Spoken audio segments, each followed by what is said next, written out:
այստեղ շատ կարևոր մի բանի մասին է խոսում իրավունքի գերակայության։ Դա ընդգծելով ես բոլոր ներկաների ուշադրությունն ուզում եմ հրավիրել դրա ուղիղ հակառակ պրոցեսի վրա, որը որ հիմա Հայաստանում կատարվում է եւ նկատելի է նաեւ աշխարհում այսօր գնալով միջազգային իրավահարաբերություններում իրավունքի թուլացման, փողի եւ ուժի գերակայության, այսինքն իրավունքի գերակայությանը ներկա աշխարհակարգում աննկատ շատ գալիս է փոխարինելու ուժի եւ փողի գերակայությունը։ Դա իհարկե այստեղ հավաքված մարդիկ ազգային գործիչներ, իրանց նպատակներին ծանոթ, գեր ծանոթ, ես կասեի, պետք է սրա վրա ուշադրություն դարձվել այսօր Հայաստանում ինչ է արվում։ Իրավազրկում, այսինքն հակառակը իրավունքի, այսինքն մշակված են տեխնոլոգիաներ, երբ մեկ կարևոր իրավախախտման կամ հանցագործության, պետական դուք ասեցիք հանցագործության, անմիջապես հաջորդում է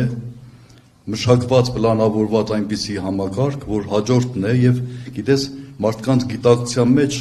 իրավունքը անեանում է, այսինքն չի կարևորվում, ոչ թե նրանք չեն հասցնում սա ֆիքսել,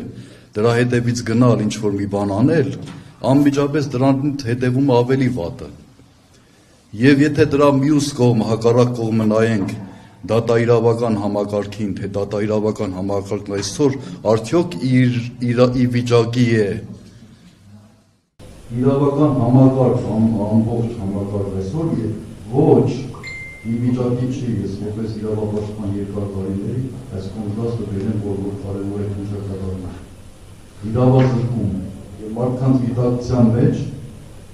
եթե մենք այսօր ուզում ենք մարդկանց գիտակցությունը տեղափոխել նորմալ իրավական դաշտով այս նպատակներին հասնենք, իրականացնենք,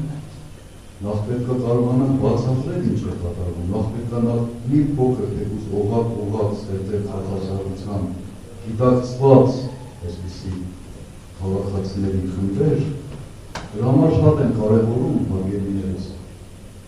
որ մեր մեջ այստեղ կարևորագույն այսպիսի հարցեր պետք է լինեն մշտական իրավական գործող մարմիններ։ Իրավաբանը պետք է այդ օրնաշարը կառուցի, որ դա մենք սովորենք փող չտա,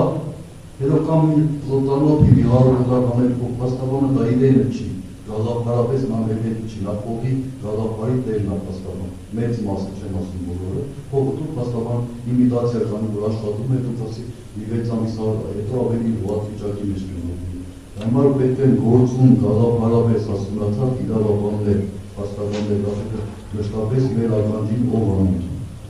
Ողնաշար իրավունքն է, իսկ այսօր դա ջարդվում է,